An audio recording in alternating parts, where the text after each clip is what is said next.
Thank you.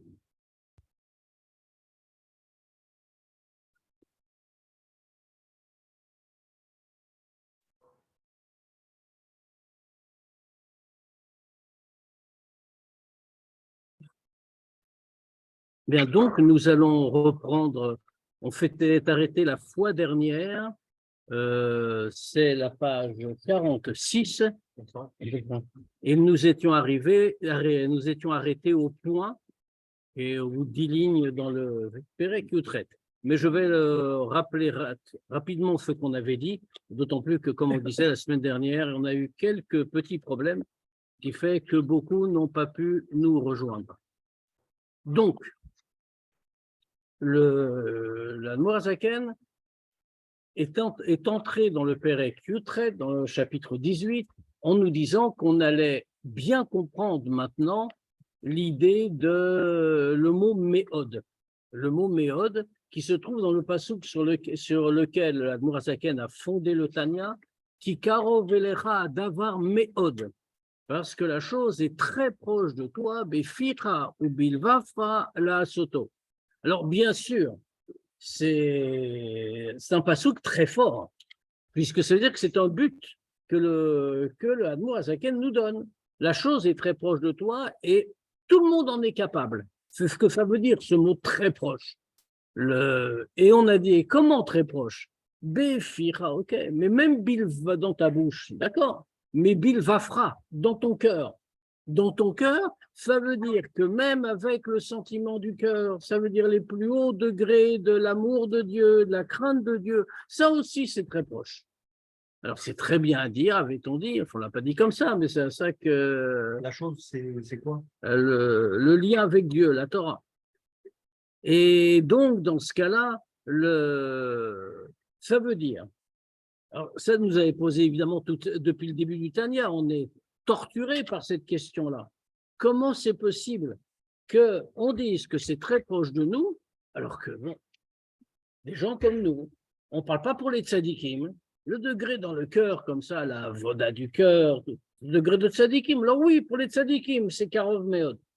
Mais pour nous, qui aspirons, on va dire, on va être modeste, qui aspirons à être des Beinonim. Comment est-ce que c'est très proche? Comment est-ce que c'est facile? On sait très bien, et d'ailleurs, le Admour HaZaken l'a dit dans le chapitre précédent. C'est Negedachut Shelanu, c'est pas comme ça qu'on voit. Je veux dire, avoir l'amour et la crainte de Dieu sincère dans le cœur, c'est pas facile. Même la Gemara demande, quand Moshe Rabbeinu s'adressait aux Juifs et leur a dit mais qu'est-ce que Dieu vous demande finalement? Rien que de le craindre. La Gemara a tout de suite posé la question Yira Miltag Zitarte, parce que la crainte de Dieu, c'est une petite chose. Ça veut dire, Moshe Rabbeinu lui dit c'est rien du tout. Finalement, pourquoi vous plaignez? On vous a rien demandé, juste craindre Dieu. Mais c'est une très grande chose, c'est un très haut degré. Et ici, on nous dit non, pas du tout, c'est Karov Meod. Ça veut dire, en clair, que même quelqu'un qui n'a pas la tête, qui n'a pas les instruments qu'il faut, il est capable d'y parvenir. Donc, il faut comprendre comment il peut parvenir à ce degré-là, bien sûr. Et pour ça, pour comprendre comme ça. Alors, on avait répondu, le Admour HaZaken avait déjà répondu dans le chapitre précédent. Il avait dit, qu'est-ce que c'est cette idée? Qu'est-ce qui est très accessible? C'est pas la Ahava, l'amour de Dieu construit par la méditation, par la réflexion, comme on a vu l'habitude de le définir, mais c'est la Ahava qui est Ahava Mesuteret, l'amour caché qui se trouve dans le cœur de chaque juif et sur lequel on peut se fonder. Et c'est beaucoup plus facile. Pourquoi c'est beaucoup plus facile? On n'a pas à construire la Hava par la méditation, par l'exercice intellectuel. Ça, c'est pour les tzadikim. C'est un très haut degré et effectivement, il faut en avoir la capacité. Mais nous qui sommes de simples juifs, nous avons la possibilité d'avoir recours à la Hava Mesuteret, à l'amour caché. Et cette Ahava Mesuteret, elle se trouve dans le cœur de chacun parce que nous a-t-il dit, nous a dit le Tanya, c'est Yerushalanu Me'avotenu. C'est un héritage qui nous est venu de nos ancêtres, Abraham, Yitzhak et Yaakov. Bien entendu, il va falloir développer tout ça. Alors, c'est ce qu'il nous avait dit. Juste, il faut d'abord expliquer ça pour comprendre où on va, sur quoi on peut s'appuyer, qu'est-ce que c'est que cette Ahava et comment on peut y avoir recours. Alors, l'Admorazaken nous dit, on va répondre à quelques questions. Il faut d'abord expliquer, Be'er Etev, nous dit-il, très clairement et explicitement. Il faut expliquer Shoresh Ahavazu, la racine de cet amour. D'où vient cet amour? Qu'est-ce que ça veut dire? Normalement, l'amour fait quoi? L'amour fait un sentiment. L'amour, c'est lié à quelque chose. Qu'est-ce qu'on nous dit? On a ça caché dans le cœur, c'est tombé du ciel. Quelle est la source de cet amour? Pourquoi, à quoi ça nous sert d'avoir quelque chose qui est caché? Ce qui est caché, non, ça nous sert à rien. Non, pardon. C'est moi qui traduis comme ça. C'est l'amour caché, c'est comme si tu as raison. Tu as de l'argent, mais il est caché. Mais tu as raison. Mais tu as bien fait de venir ce soir, tu vois. C'est pas du tout ça qu'on veut dire. Le mot employé, c'est Mesuteret. Alors, il est caché parce qu'il ne se voit pas, il est au fond du cœur. C'est pour ça qu'on l'appelle comme ça. Mais ce n'est pas qu'il est caché dans un coffre-fort en banque, pour reprendre ton exemple. Le caché, ça veut dire qu'il est présent et qu'on peut ne pas le voir. Mais il est là, il est toujours là. Et on va expliquer comment il est là. Tout le chapitre 18 est en train de va nous montrer d'où vient cet amour, qu'est-ce que c'est sa source, quelle est sa racine. Et après, on va nous expliquer aussi comment l'utiliser, bien sûr. Mais il est à la portée. Il est à portée de chacun. C'est quoi la bonne traduction de Mesuteret? Non, c'est caché, il n'y a pas d'autre traduction. Alors, caché. Mais caché, pas au sens où toi tu le dis, on va expliquer. D'accord. Ouais. C'est pas on l'a mis en banque et c'est bloqué pendant 50 ans. C'est pas ça. Et c'est caché. C'est pas apparent immédiatement. Ça n'éclate pas en toi quand on. Pas en toi, pardon. En nous, quand on regarde, ça n'éclate pas. Parce qu'on n'est pas des tzadikim, on n'a pas fait le travail voulu, mais c'est présent. C'est présent et utilisable. Un travail de recherche. Oui, mais c'est pas si simple que ça. Il y a un vrai travail. Hein. C'est pas il y a qu'à. C'est pas comme ça. Mais bon. Alors en tout cas, ça vient de. Donc il faut d'abord expliquer la source de cet amour. Il faut expliquer également Inyana, le sujet de cet amour. Qu'est-ce que ça veut dire Inyana? Le sujet. Toute chose a un but. Par exemple, quand on parle de l'amour qu'on a construit par la méditation, le inyan de l'amour qu'on a construit peu à peu par la méditation, le but, c'est quoi? C'est se lier avec Dieu. Donc, on va regarder dans le lien avec Dieu comment on va s'y prendre. Ava Mesuteret. On ne sait pas d'où ça vient vraiment, puisqu'il n'y a pas eu d'effort, hein, par définition, c'est présent en nous. Il n'y a pas eu d'effort, donc il faut comprendre quelle est la racine de ça. Et deuxièmement, quel est le but? Quand on va le découvrir, mais quel est le but de cet amour? À quoi ça aboutit à la fin? Et il va faire la deuxième question. Troisième question. Comment faire un héritage? C'est très gentil de dire, d'un point de vue littéraire, la formule est très belle. Cet amour-là existe en chacun, c'est un héritage qui nous vient de nos ancêtres. Mais concrètement, ça veut dire quoi? Un amour qui a un héritage. Ça, on n'hérite pas d'un amour, normalement. Un sentiment, on ne peut pas en hériter. On peut hériter d'un caractère, on peut hériter même l'agma, le père peut transmettre à ses enfants les traits du visage, par exemple. Un peu moins le caractère. Ça peut arriver, mais c'est moins facile. Mais il ne va certainement pas transmettre des émotions. Donc, dans ce cas-là, comment on peut transmettre, comment faire une transmission depuis nos ancêtres? C'est la troisième question. On ne va pas répondre à tout de suite, hein, il y aura besoin de quelques chapitres quand même, mais on va commencer. Et quatrième question enfin, comment on y met aussi la crainte? On dit comme ça, on va avoir l'amour et la crainte de Dieu. Or, ce qu'on nous enseigne, c'est que l'amour est un héritage. Alors, on ne sait pas comment, il faut l'expliquer, mais c'est l'amour qui est un héritage d'Avraham Avinu. Parce que lui, comme Dieu l'appelle, Avraham Oavi, Avraham, c'est celui qui m'aime. Maintenant, la crainte, c'est autre chose. Ici, or, on a besoin des deux. Comme on l'a dit auparavant dans Tania, on doit élever les mitzvot. Les mitzvot peuvent rester collés au sol, si on peut dire. Leur effet spirituel peut rester en bas. Pour que ça parvienne plus haut, il faut les élever. Comment on les élève? C'est comme un oiseau qui a besoin de deux ailes. Avec une aile, ça ne marche pas. Les deux ailes, c'est qu'on pratique les mitzvot avec amour et crainte de Dieu. Or, ici, on nous dit que c'est l'amour qui est transmis en héritage. On ne nous parle pas de la crainte, mais on dit finalement l'un inclut l'autre. Mais en quoi la crainte peut être incluse dans l'amour? C'est deux sentiments, deux émotions qui sont par nature totalement opposées. Il faut comprendre aussi comment on inclut la crainte dans l'amour. C'est quatrième question. Oui, non? Non, c'est facile à comprendre. Pourquoi? Quand tu aimes, tu as peur de perdre. Ah, mais c'est pas ça qu'on a dit. Si tu as un amour, tu as peur de le perdre, tu as crainte Tu n'as pas la crainte de la personne, tu as crainte de la perdre. Donc, tu n'as pas la crainte. Je sais pas, Ça ne s'appelle pas la crainte. Pas, tu vois, toi-même, tu soulignes comment c'est difficile à comprendre.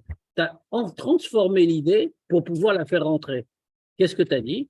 Tu as dit, quand on aime quelqu'un, on a peur de la perdre. Bon, alors en l'occurrence, quand on est attaché avec Dieu, on a un amour de Dieu, alors dans ce cas-là, c'est sûr qu'on a peur de faire le contraire de sa volonté. C'est pas la même chose que j'ai dit la première fois. Okay. Mais ça aussi, ça ne marche pas. Bon, alors je ne sais pas. Pourquoi ça marche pas? Oui, moi non plus, on va voir. Heureusement, on a quelqu'un sur qui nous appuyer, qui va nous répondre. Pourquoi? Parce qu'on ne nous dit pas, si on nous avait dit, comme tu dis, la crainte de quelqu'un, la crainte de faire quelque chose de mal, la crainte de le perdre, la crainte de ci, la crainte de ça, tout ça, on aurait compris. Il n'y avait pas de question. Mais ce n'est pas ça qu'on nous dit. On parle de la crainte de Dieu. Il faut avoir la crainte de Dieu. Avoir la crainte de Dieu, c'est l'opposé de l'amour de Dieu, parce que c'est deux sentiments différents. Donc, dans ce cas-là, il faut comprendre comment l'un inclut l'autre. On est arrivé là, et nous allons donc reprendre au point. Ve'ainyan, qu'est-ce que c'est que le sujet de tout ça? Par quoi on commence après le point dans la page? Qui a vote Henen à Merkava. Alors, toute l'idée, elle est contenue d'abord dans ce premier principe. Pourquoi les Havot nous transmettent? Qu'est-ce qu'ils peuvent faire? Parce que eux, nous dit-on, fait la Merkava. Qu'est-ce que ça veut dire la Merkava? Ça veut dire que, comme c'est marqué, Dieu, dans les mondes supérieurs, dans les mondes spirituels, sa Merkava, là où il réside, là où il apparaît, c'est sur les anges. Ça, c'est dans les mondes spirituels. Le correspondant dans le monde en bas, le monde matériel, c'est les Havot. Ils sont la Merkava, c'est-à-dire là où Dieu va apparaître. Alors, c'est une chose très profonde en réalité, parce que d'abord, la Merkava que constituent les Havot est encore supérieure à la Merkava que constituent les anges. Pour une raison très simple, comme c'est marqué dans des Sfarim de Kabbalah, que les Bnei Israël sont supérieurs aux anges. Ils sont à un degré spirituel supérieur. Et donc, dans ce cas-là, la Merkava constituée par les Bnei Israël est un degré plus haut que la Merkava constituée par les anges. Qu'est-ce que ça veut dire une Merkava? L'idée, alors une Merkava, bon, ça bien sûr dans la prophétie de Yecheskel, j'ai marqué, il a vu le chariot de Dieu, la Merkava, etc. Qu'est-ce que ça représente? Pourquoi l'image de la Merkava? La Merkava, c'est quelque chose qui ne se déplace pas sans la volonté de son conducteur, qui n'a pas de volonté propre. Ça veut dire, c'est le bitoul absolu, l'annulation totale de soi. Ils ne gouvernent pas eux-mêmes, y compris dans le monde matériel. Ils ne gouvernent pas eux-mêmes leurs membres, leurs propres membres matériels, mais c'est Dieu qui les conduit dans chaque chose. Ça, c'est être une Merkava. Or, dans ce cas-là, puisqu'ils sont une Merkava, ça veut dire qu'ils se sont totalement annulés devant Dieu. Rien n'existe en dehors de Dieu, et c'est Dieu qui dirige chacun de leurs mouvements. Valken, Et pour cette raison-là, Zachu lehamshich naran livnehem acharehem adolam. Et c'est pour ça qu'ils ont mérité de faire descendre Nefesh, Ruach et Neshama à leurs enfants après eux pour l'éternité.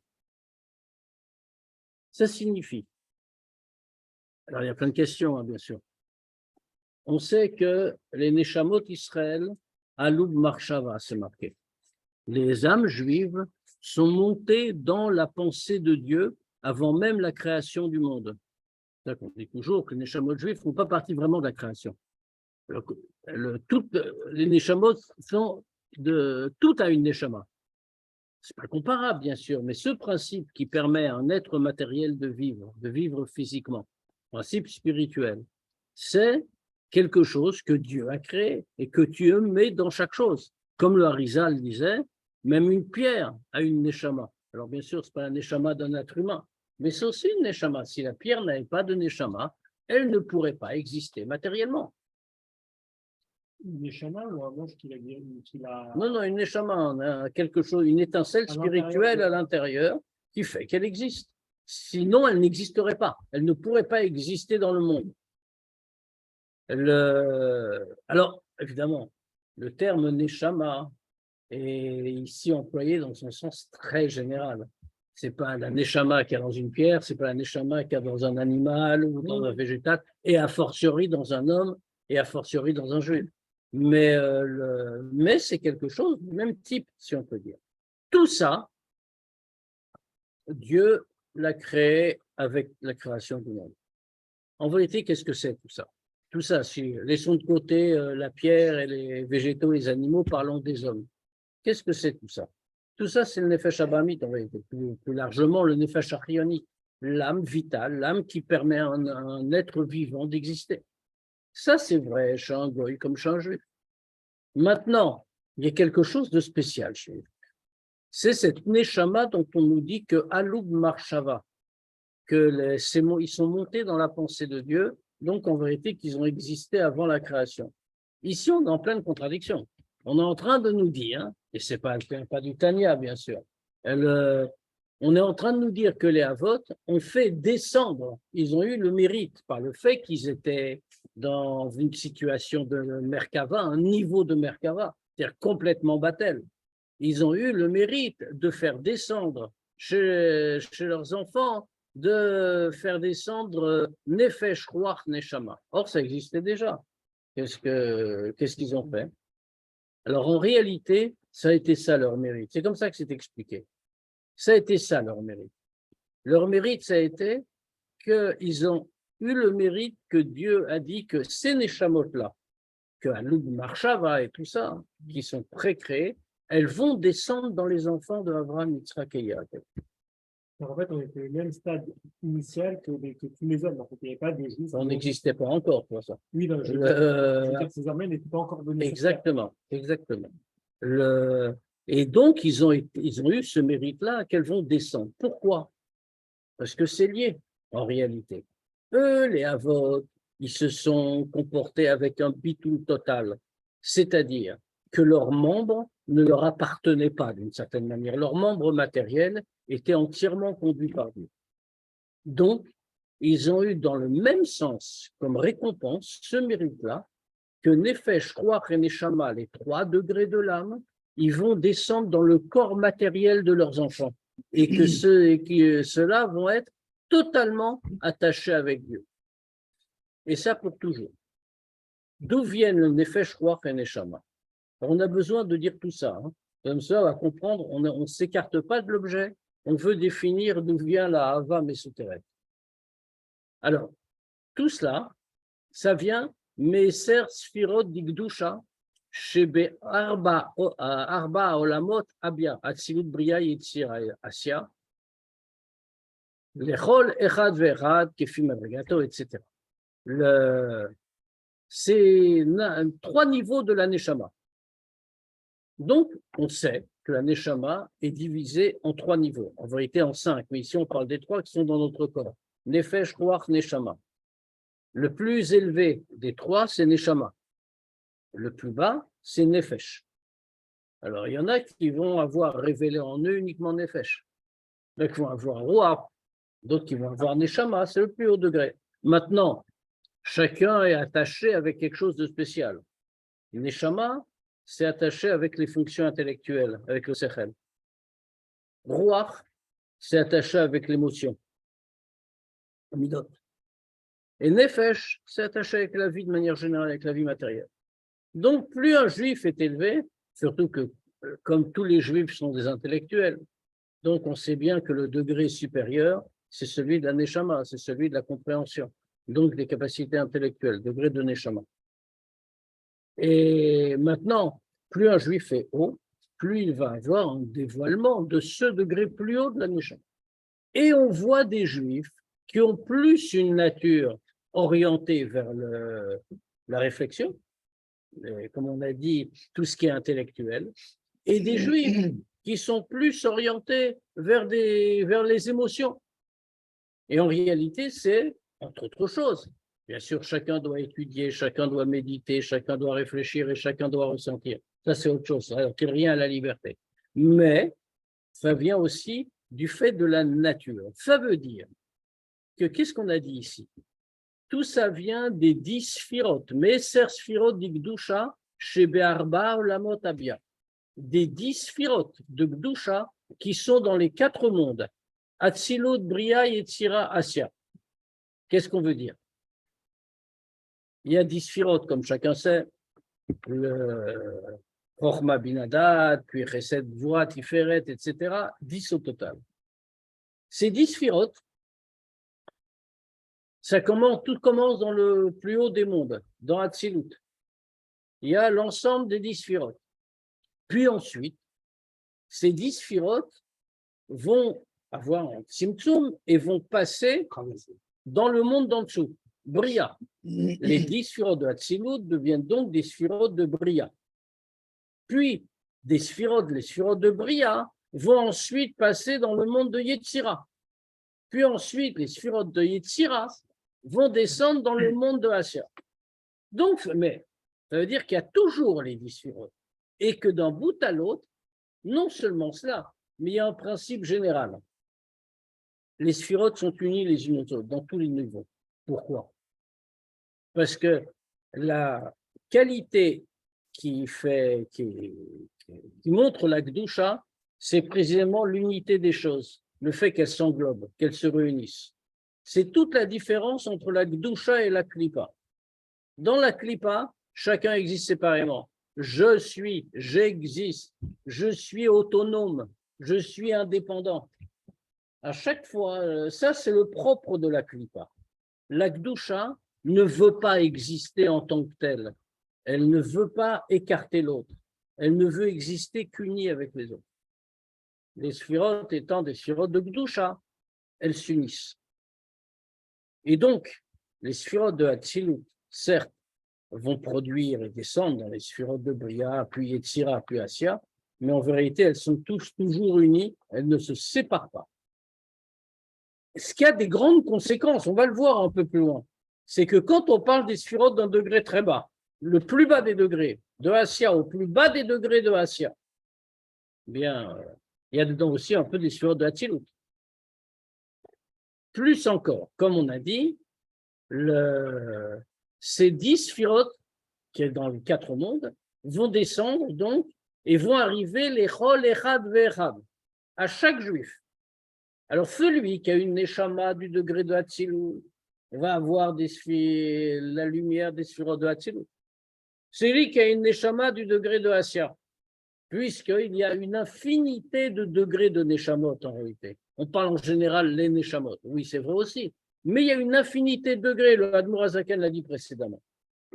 Donc il va avoir les sphirotes du degré de sa Neshama.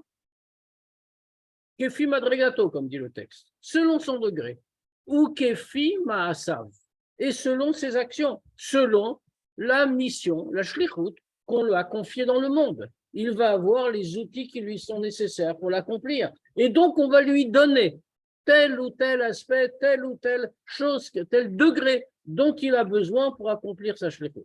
Et pourtant, même en bas, c'est quand même même si c'est dans la SIA, c'est quand même des spiroles d'Atsilut. Absolument. C'est la même lumière qui a été contractée. C'est quand même du Atsilut en bas. Ouais, c'est ce qu'on va dire. Attends, pourquoi est-ce que le Admorazaken dit tout ça maintenant? Pas pour nous faire de la Kabbalah, il nous apprend des sphirotes, etc. C'est pas le but du Admorazaken. Le Admorazaken nous dit ça pour arriver à cette conclusion, justement. Pour dire, regarde, toi qui es un pauvre type, si je peux me permettre, qui vit dans le monde le plus bas, qui a des kélim complètement réduits et ridicules, qui ne comprend rien, qui a une neshama de tout en bas, qui est au dernier degré, et en plus qui te comporte mal. Eh bien, par exemple, ou pire, on ne sait jamais. Voilà, et qui dit les chaim sur le rhum du baba? Eh bien, même si tu es comme ça, tu as en toi quelque chose là-dessus. Et donc, tout ce qu'on va dire et tout ce qu'on a dit, ça s'applique aussi à toi. Il n'y a pas d'impossibilité. C'est-à-dire que, mais tu te rends compte la responsabilité que ça te met sur les épaules. C'est-à-dire après, tu ne viendras pas nous dire « Ah ouais, je ne peux pas, c'est trop dur pour moi ». On ne veut plus entendre ça, c'est fini. Bah non. Par rapport à Abraham, on est d'accord qu'il avait cette partie d'âme. Qui ça? Abraham. Oui, bien sûr.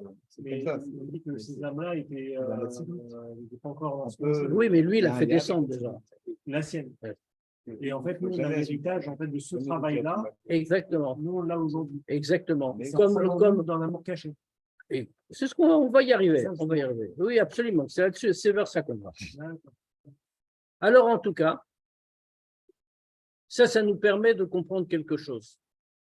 Valkol panim, et dans tous les cas, à filou les kal shebekalim, c'est si vrai, cette grandeur que chacun possède, que même kal shebekalim, le plus léger des légers, mais vraiment le pauvre malheureux, et même pire, Poché Israël, les pêcheurs du peuple juif, et on ne parle pas de la pêche à la ligne,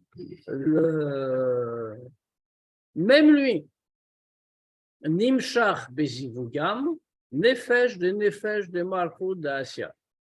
Il va mettre au monde quelqu'un. Il va avoir une femme. C'est Kal Shebekalim. Autrement dit, les problèmes de avoda, de service de Dieu, de lien avec Dieu, rien à faire. Et pas seulement ça. Mais pas seulement qu'il n'en a rien à faire. C'est un poché Israël. C'est un type qui ne respecte même pas Torah et Mitzvot. Que rien n'intéresse. C'est vraiment un type grossier, sans intérêt. Et c'est un juif, il va se marier. Et quand il va se marier, Nimshar Bezivugam, quand il va s'unir avec sa femme, il va avoir des enfants. Et quand ils vont avoir des enfants, alors il y a marqué plein de choses, quelle attitude on doit avoir quand on est avec sa femme, à quoi il faut penser, quelles sont les kavanotes, et que ça, le Tania l'a déjà dit, au début du premier chapitre, il a dit que tout dépend du lévouche, du vêtement, de l'âme que font descendre le père et la mère quand ils sont ensemble. Et non, mais tu soupires tellement fort qu'on t'entend.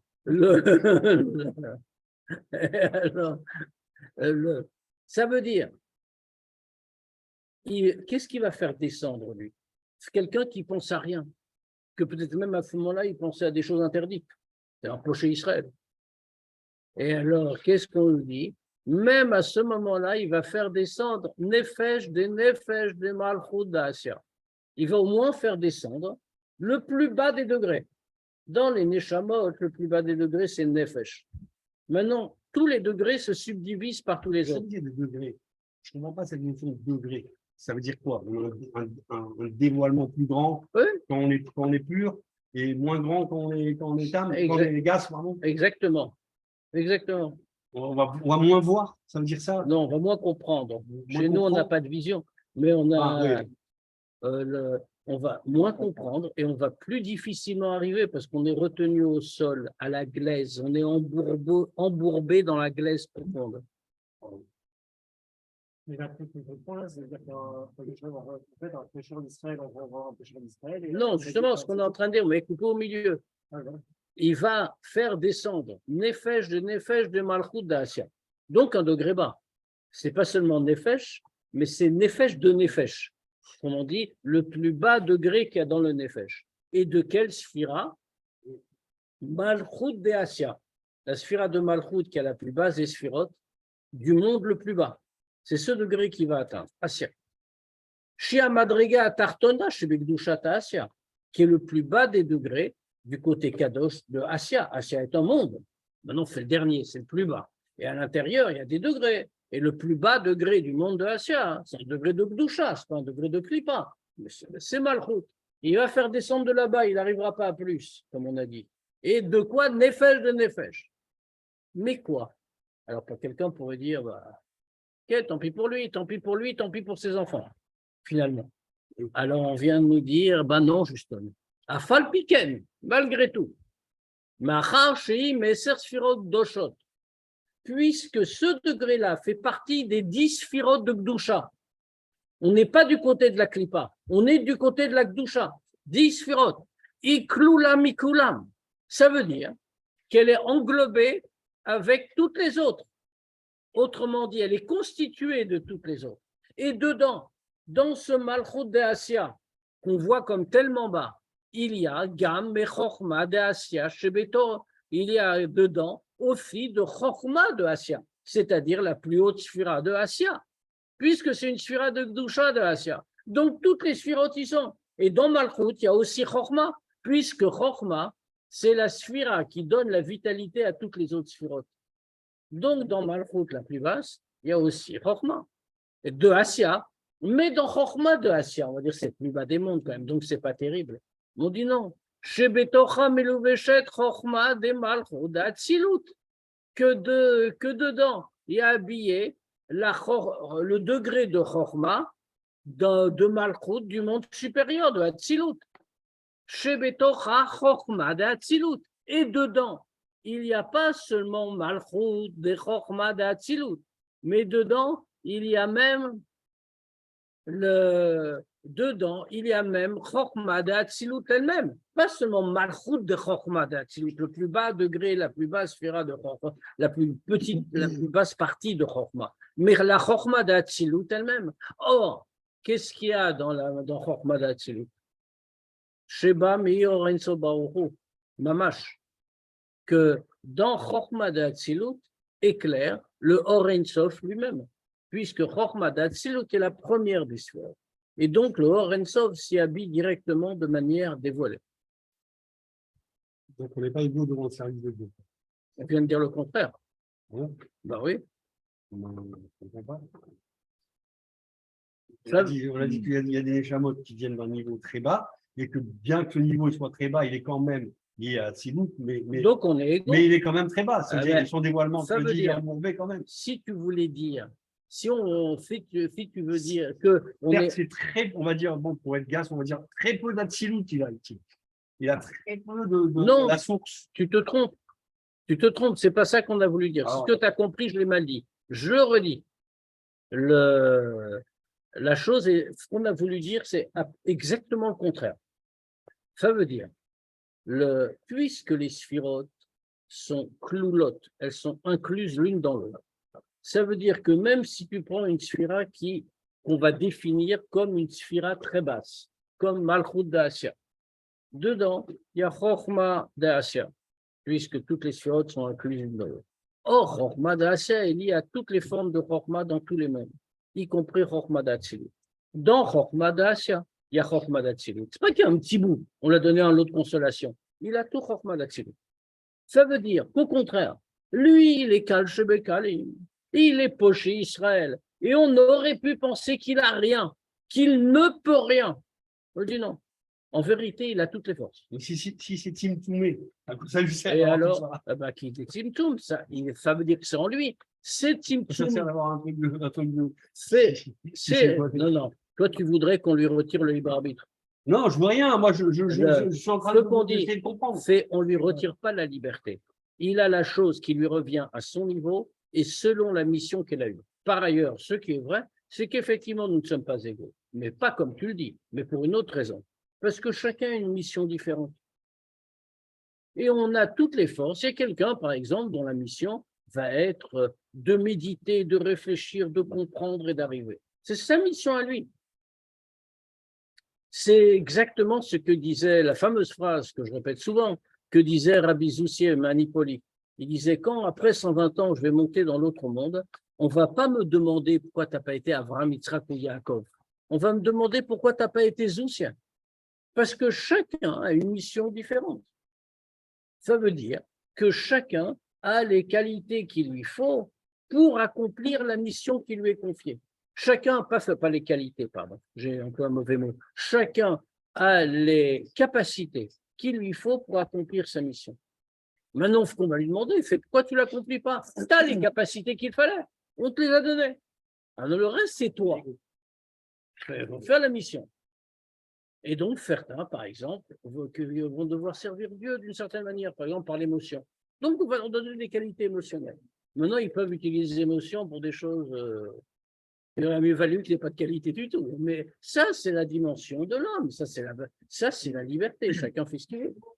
Alors, en partant de ce qu'on dit, à quoi servent les cavanotes à avoir quand l'homme est avec sa femme, etc., vu que de toute façon, on va avoir la même. Parce que ça, ce n'est pas pour la neshama. Ça, c'est pour le vêtement de la neshama qui va avoir contact avec le monde. Quand on a des bonnes cavanotes au moment où on est avec sa femme, alors comme a dit le Tanya au tout début, on amène sur la neshama de l'enfant à venir, on amène l'evouche kadosh, il appelle, un vêtement saint. Et donc pour lui, les choses seront plus faciles. Maintenant, si on n'a pas amené, bah, il devra s'en passer. Mais pour l'enfant, c'est mieux. Il faut dire plus d'efforts. Exactement. C'est-à-dire quoi, il est comment l'enfant? Il est gentil. Gentil, ça c'est autre chose. Ça, non, enfin, c'est une façon. Disons qu'il est plus fin, plus raffiné. Alors maintenant, tout ça peut ne pas apparaître, hein, parce que si on l'élève avec les cochons dans la porcherie, ça va être dur. Mais il peut être plus fin. Il y a le potentiel. Et pourquoi Dieu il nous met des fois dans des massalim, il y a des gens, ils arrivent dans le monde, ils n'ont aucune chance. Aucune chance. C'est pas vrai. Arrête de me dire c'est pas vrai. Ça n'existe pas. Ça, j'y crois pas. En fait, tu n'es pas croyant. Mais combien il y a des gens, par exemple, des pieds noirs d'Algérie, des autres générations qui sont arrivés en France, ils ne savaient même pas lire, ils n'ont rien à foutre, ils sont devenus flics, ils sont devenus, je sais pas, n'importe quoi, et puis ils ont fait leur vie. Et puis c'est tout. Ils étaient un qui habitait Rennes, l'autre qui habitait Nîmes, et l'autre. Les destins, on ne va pas parler ici des destins individuels. Qu'est-ce que tu fais de ces gens-là? Ça veut dire que le bon Dieu les a mis comme ça. Ils n'ont aucune chance. Ça veut dire, c'est pour ça que tu sais ce que Dieu a fait? Il a créé Lubavitch. Oui, mais ces types-là, ils sont plus de ce monde maintenant. Mais quand je vois, par exemple, moi, je vois ce que je connais, mes frères pieds noirs qui sont arrivés en France et qui sont retrouvés partout en province, machin, jetés. Aucune chance. Alors, ça, il y a des épreuves particulières. Écoute, honnêtement, je ne suis pas à la place de Dieu et personne pour savoir pourquoi Dieu fait comme ça, mais le principe qu'il faut savoir, c'est qu'on peut toujours avancer. Alors maintenant, bien sûr, il y a des moments, je ne suis pas en train de dire, ouais, c'est leur faute. Non, bien sûr que non. Il y a des circonstances particulières, ça peut être très difficile, mais dire on ne peut pas, ça, c'est pas vrai. Un juif peut, tu sais, moi je connais inversement. Tiens, voilà. Oui, des gens qui ont été très loin et qui sont revenus. Et pas seulement ça, mais des gens qui sont arrivés d'Algérie sans rien et qui étaient comme ça. Ça peut parler de l'Algérie. Tiens, le père de Yitzhak Gala, que j'ai connu, il était, je l'ai connu après qu'il était déjà en France, évidemment, mais quand il est arrivé d'Algérie, il est arrivé là, bah, il ne savait pas quoi faire. Il était froum en Algérie, ce qui était déjà pas mal. Et bon, tu étais chômeur Shabbat, etc. À l'époque, tu arrives, tu vas dans une entreprise et tu dis je veux respecter le Shabbat, tu n'as pas de place. Il n'y a pas d'emploi pour toi. On n'est pas comme aujourd'hui. Il n'y a pas d'emploi. Toutes les entreprises étaient ouvertes le samedi et que le dimanche, qui était un jour férié. Et tu viens, tu dis je ne travaille pas le vendredi, le Shabbat. On te dit monsieur, travaillez pas. Il a vivoté pendant des années. Avant de parvenir à sortir, ça lui a pris des années. Mais il n'a jamais renoncé. Alors, je ne dis pas que c'est facile et je ne dis pas que tout le monde pouvait le faire et tout le monde était conscient. Je ne dis pas ça. Je veux dire simplement que rien ne résiste à la liberté ni à la volonté. Maintenant, il y a des épreuves. Les épreuves, je ne connais pas leur sens et je ne sais pas pourquoi elles viennent, mais il faut les regarder comme des épreuves. Et Dieu donne des épreuves pour… Ma chère va venir, tu lui poser ta question. Non, mais c'est vrai. Mon père, le pauvre, il arrive, on se retrouve en 62 à Nantes. Mon père était flic.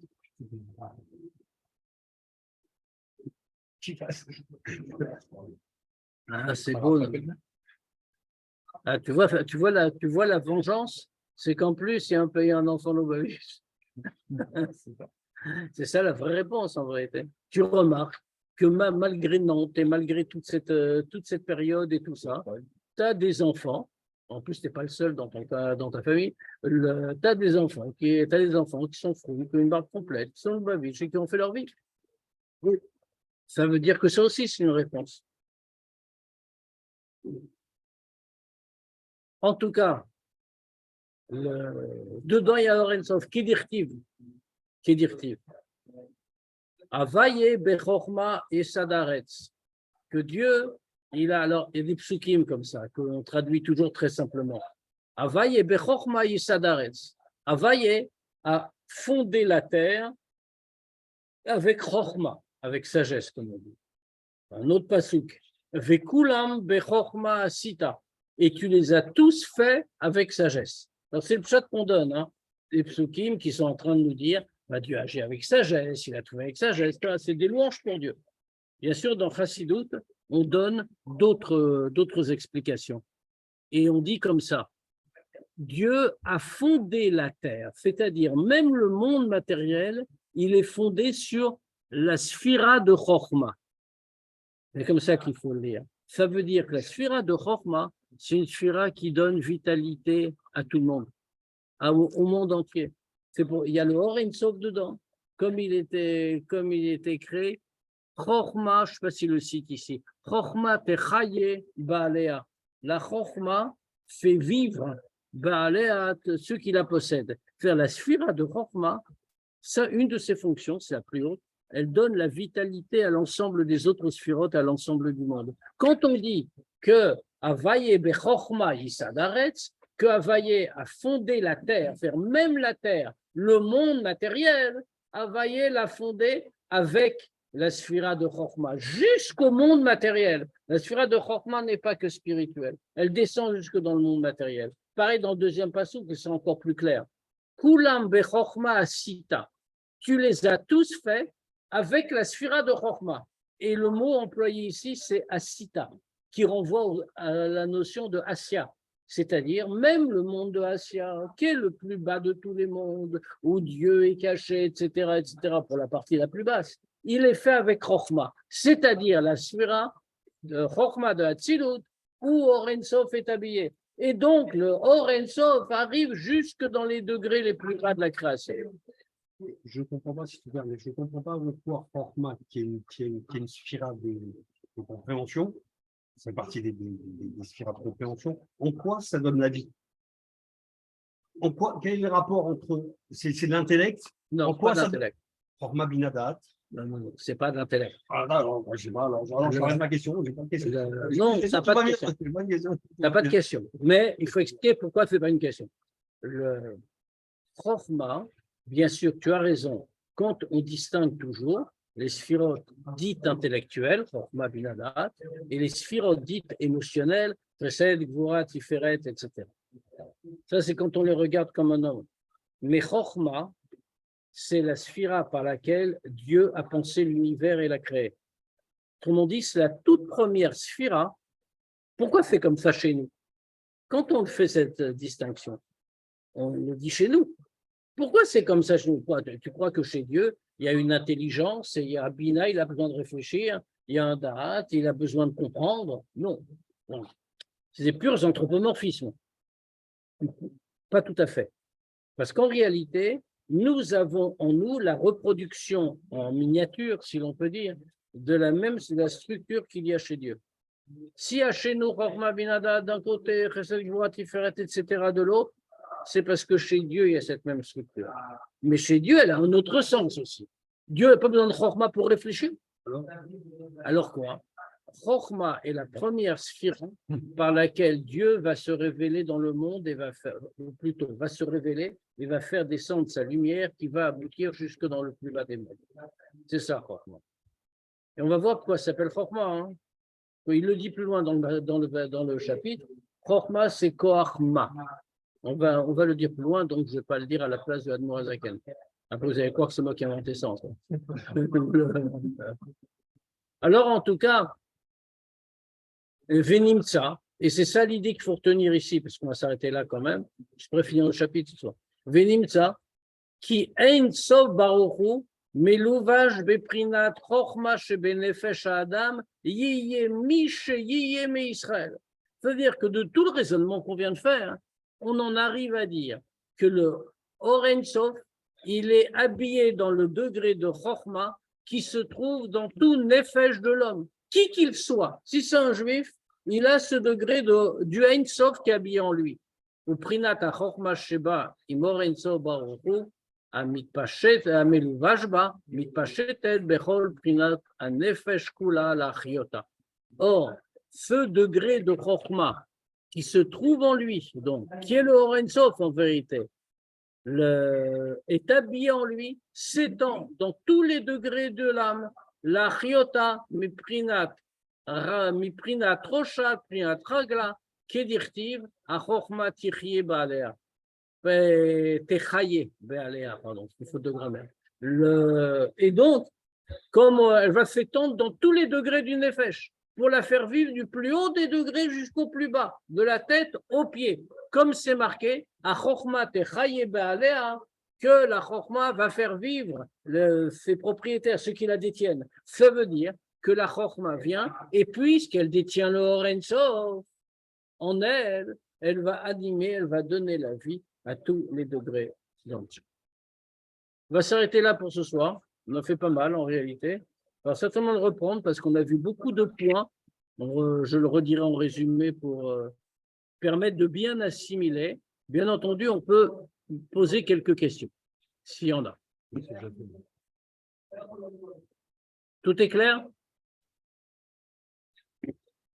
Mais si tout est clair, alors je vous donne rendez-vous jeudi soir, Be'ezrat Hashem, pour une sikha du Rabbi sur le rapport entre Matot Massé et Menachem Av.